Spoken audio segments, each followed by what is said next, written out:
Le 7-10 Listen anywhere.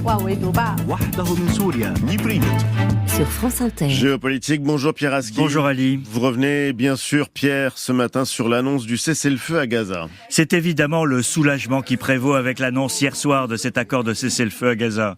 Soulagement pour les otages, dont 33 sur 98 devraient être libérés dans la première phase après un long calvaire de 15 mois. Soulagement pour la population palestinienne, soumise à une guerre impitoyable qui a pris l'allure d'une vengeance après les massacres du 7 octobre commis par le Hamas.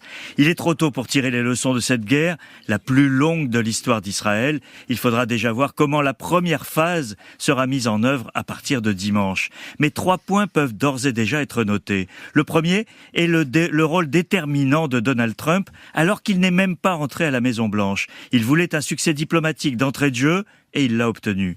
La presse israélienne se demande pourquoi Benjamin Netanyahou a accepté cette fois un accord qui était quasi identique sur la table depuis le mois de mai. La réponse est simple. Accepter en mai aurait provoqué une crise politique en Israël avec ses ministres d'extrême droite. Céder à l'injonction de Donald Trump rend cette fin de guerre, sans avoir atteint tous ses objectifs, plus acceptable, même si elle a un goût amer pour l'aile dure. Est-ce qu'on peut dire, Pierre, que Benjamin Netanyahou sort vainqueur de cette guerre ? Alors pour Netanyahou, et c'est mon deuxième point, Ali, la situation est ambiguë. D'un côté, il a remporté des succès tactiques importants, du point de vue israélien bien sûr. Il a éliminé Yahya Sinwar, le chef du Hamas. Il a fait payer un prix très élevé aux Palestiniens de Gaza pour le 7 octobre, et il a en partie détruit le potentiel militaire du groupe islamiste palestinien.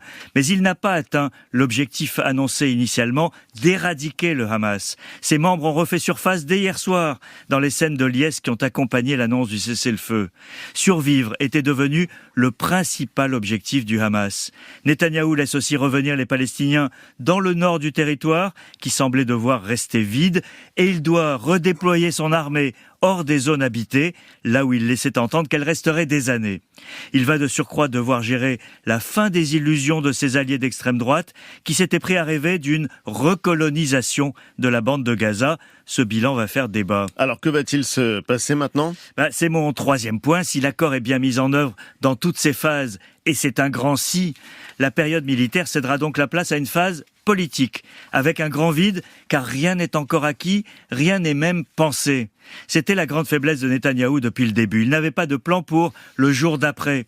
Son ex-ministre de la Défense, Yoav Gallant, le lui avait d'ailleurs reproché. Ce jour approche, et la nature a horreur du vide. Qui va contrôler Gaza, son administration, sa reconstruction, sa sécurité ? Un cessez-le-feu sans perspective politique dans la foulée est la garantie de répétition des horreurs que vient de vivre cette région. L'absence de solution politique n'efface pas les problèmes, elle les aggrave. C'est la leçon de décennies d'histoire au Proche-Orient, trop longtemps ignorée. Le rôle de la communauté internationale va se révéler important pour ne pas gâcher ce petit frémissement d'espoir. Le Proche-Orient doit casser la logique de guerre et il faut l'y aider. Merci Pierre Aski, c'était Géopolitique.